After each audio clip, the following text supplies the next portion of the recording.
कल्पना गर्नुहोस् तपाईँ एउटा यस्तो देशमा हुनुहुन्छ जहाँ करोडौँ युवाहरू बेरोजगार छन्। डिग्री छ तर अवसर छैन, आशा छ तर सिस्टममाथि विश्वास छैन। अनि एक दिन तपाईँलाई कसैले कक्रोच भनिदिन्छ। हो, कक्रोच। यो इन्सल्ट अचानक एउटा अभियान बन्छ। मिम्सहरू बन्न सुरु हुन्छ। इन्स्टाग्राम पेजहरूमा फलोअरको बाढी आउन थाल्छ। ह्यासट्याग्स ट्रेन्ड गर्न थाल्छन्। एउटा इन्सल्ट आइडेन्टिटी बन्छ अनि जन्मिन्छ सिजेपी, अर्थात् कक्रोच जनता पार्टी।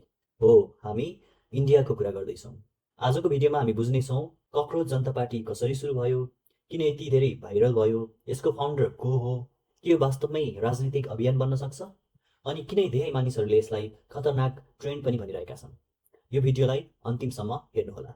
मे 15, 2026मा भारतको सोसियल मिडियामा एउटा अजीब नाम ट्रेन्ड हुन थाल्छ, कक्रोच जनता पार्टी, अर्थात् सिजेपी। यो अभियान एउटा अदालतमा गरिएको विवादास्पद टिप्पणीपछि सुरु भएको मानिन्छ। भारतका चिफ जस्टिस सूर्यकान्तले सुप्रिम कोर्ट हियरिङको क्रममा यस्तो टिप्पणी गरेका थिए। अहिले यस्ता युवाहरू छन् जो कक्रोच जस्तै छन्। उनीहरूलाई रोजगारी छैन, प्रोफेसनमा कुनै ठाउँ छैन, कोही मिडिया बन्छन्, कोही आरटिआई एक्टिभिस्ट बन्छन् अनि सबैलाई एट्याक गर्न थाल्छन्। यो क्लिप सोसियल मिडियामा आगो झैँ फैलियो। अब सोच्नुहोस्, पहिल्यै बेरोजगारी, फ्रस्ट्रेसन र सिस्टमप्रति आक्रोशले भरिएको करोडौँ युवाहरू, अनि देशको सबैभन्दा शक्तिशाली संवैधानिक पदमध्ये एकबाट उनीहरूलाई कक्रोचसँग तुलना गरिन्छ। धेरै युवाहरूले उल्टै यो इन्सल्टलाई आफ्नो आइडेन्टिटी बनाइदिए। यदि सिस्टमले हामीलाई कक्रोच देख्छ भने ठिक छ, अब हामी कक्रोच जनता पार्टी बनाउँछौँ। त्यसपछि अभिजित दिप्के नामका व्यक्तिले व्यङ्ग्यात्मक अभियान सुरु गरे। वेबसाइट लन्च भयो, म्यानिफेस्टो आयो, एआई जेनेरेटेड पोस्टरहरू फैलिन थाले अनि केही दिनमै हजारौँ मानिस अनलाइन रूपमा जोडिन थाले। तर यहाँ एउटा इन्ट्रेस्टिङ ट्विस्ट छ। कन्ट्रोभर्सी बढेपछि सूर्यकान्तले सफाई पनि दिएका थिए। उनले आफ्नो कुरा गलत तरिकाले फैलाइएको दावी गर्दै भने कि उनले सबै बेरोजगार युवाहरूलाई भनेका थिएनन्, फेक डिग्री प्रयोग गरेर कुनै पेसामा प्रवेश गर्ने केही मानिसहरूलाई टार्गेट गरेका थिए। तर तबसम्म इन्टरनेटले आफ्नो फैसला गरिसकेको थियो। कक्रोच अब एउटा केवल इन्सल्ट रहेन, त्यो फ्रस्ट्रेसनको सिम्बल बनिसकेको थियो। किन यति धेरै भाइरल भयो त? अब यहाँ एउटा महत्त्वपूर्ण कुरा बुझ्नुपर्छ। सिजेपी यति धेरै भाइरल हुनुको कारण केवल हाँसो थिएन, त्यो हाँसोभित्र गहिरो फ्रस्ट्रेसन लुकेको थियो। आजको सोसियल मिडिया कल्चरमा विशेष गरी जेनजी बीच एउटा अचम्मको ट्रेन्ड देखिन्छ। मानिसहरूले आफ्नो पीडा पनि मिम बनाएर व्यक्त गर्छन्। तनावमा पनि मिम बनाउँछन्, बेरोजगारीमा पनि मिम, भ्रष्टाचारमा पनि मिम, राजनीतिक आक्रोशमा पनि मिम। समाज जति फ्रस्ट्रेटेड हुँदै जान्छ, इन्टरनेट उति सार्कास्टिक बन्दै जान्छ। सिजेपीले यही साइकोलोजीलाई एकदमै सही तरिकाले छोयो। केही दिनमै हजारौँ मेम्बरसिप क्लेम्स आउन थाले। इन्स्टाग्राममा कक्रोच एडिट भएको भिडियोहरू, फोटोहरूको बाढी आउन थाल्यो। पोलिटिकल प्यारोडी पोस्टरहरू जताततै देखिन थाले।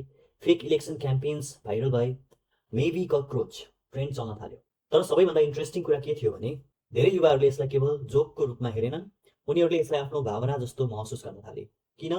किनकि उनीहरूलाई लागिरहेको थियो सिस्टमले हाम्रो कुरा सुन्दैन, हामीलाई सिरियसली लिँदैन, हामी फ्रस्ट्रेसनमा बाँचिरहेका छौँ। रेडिट र सोसियल मिडिया डिस्कसन हेर्ने हो भने धेरै युवाहरू खुलेर unemployment, corruption, broken system, bureaucracy, hopelessness यस्ता विषयहरूमा बहस गरिरहेका थिए। अर्थात् सिजेपी एउटा साधारण इन्सेक्ट मिम मात्रै रहेन, यो बिस्तारै एउटा इमोसनल सिम्बल बन्न थाल्यो। रिसको सिम्बल, फ्रस्ट्रेसनको सिम्बल, इग्नोर्ड फिल गर्ने युवाहरूको सिम्बल। आजको दिनसम्म इन्स्टाग्राममा इन्डियाको सबैभन्दा ठुलो पार्टी बिजेपीको भन्दा धेरै फलोअर भइसकेको छ। सिजेपी अर्थात् कक्रोच जनता पार्टीको। यो एउटा सटायर हो कि पोलिटिकल एजेन्डा हो त? अब यहाँबाट कन्ट्रोभर्सी सुरु हुन्छ, किनकि इन्टरनेटमा कुनै पनि अभियान धेरै भाइरल भयो भने ढिलो चाँडो पोलिटिक्स त्यसमा पसिहाल्छ। केही रिपोर्ट्स अनुसार अपोजिसन पार्टीहरूसँग जोडिएका नेताहरूले र बिजेपी सरकारका क्रिटिक्सहरूले पनि यो मोमेन्टलाई समर्थन गर्न थाले। त्यसपछि सरकार समर्थकहरूले भन्न थाले, यो जेन्युन फ्रस्ट्रेसन होइन, यो पोलिटिकल्ली मोटिभेटेड क्याम्पेन हो। कतिपयले फाउन्डरको पोलिटिकल कनेक्सनमाथि पनि प्रश्न उठाए, जो विगतमा आम आदमी पार्टीको भोलिन्टियरको रूपमा काम गरिसकेका थिए। अर्कोतर्फ सपोर्टरहरूले भन्न थाले, होइन, यो अभियान युवाहरूको रिस र फ्रस्ट्रेसनको आवाज हो। अब साँचो कुरा के हो त? सायद दुवै। किनकि इन्टरनेटमा अभियानहरू प्राय प्योर हुँदैनन्। मिम्स, पोलिटिक्स, फ्रस्ट्रेसन, एल्गोरिदम यी सबै कम्बाइन भएपछि एक्सप्लोसिभ ट्रेन्ड बन्छ। अनि सोसियल मिडिया एल्गोरिदमलाई सबैभन्दा मनपर्ने चिज के हो? आउटरेज, विरोध। अर्थात् जति धेरै रिस हुन्छ त्यति धेरै इङ्गेजमेन्ट बढ्छ, जति धेरै सार्काजम हुन्छ त्यति धेरै भाइरलिटी बढ्छ। सिजेपीले यही फर्मुला पर्फेक्टली हिट गर्यो। त्यसैले केही दिनमा यो एउटा ऱ्यान्डम मिमबाट फुल इन्टरनेट सेन्सेसन बन्यो। के यो जेनजी राजनीतिको नयाँ रूप हो? मलाई पर्सनली लागेको सबैभन्दा इन्ट्रेस्टिङ कुरा के हो भने यो परम्परागत राजनीति जस्तो देखिँदैन। कुनै र्याली पनि छैन, कुनै ठुलो भाषण पनि छैन, कुनै पार्टी अफिस पनि छैन, सबै कुरा मिम बेस्ड छ। एआई जेनेरेटेड पोस्टरहरू फैलिरहेका छन्, इन्स्टाग्राममा रिलहरू बनिरहेका छन्, सार्कास्टिक एडिट्सहरू भइरहेका छन्, डार्क ह्युमर, व्यङ्ग्यात्मक स्लोगनहरू। यो वास्तवमा एउटा इन्टरनेटबाट सृजित राजनीति हो। आजको जेनजी लामो पोलिटिकल स्पिचभन्दा छोटो मिममा बढी कनेक्ट हुन्छ। 30 सेकेन्डको रिलले कहिलेकाहीँ 30 मिनटको भाषणभन्दा बढी प्रभाव पार्छ।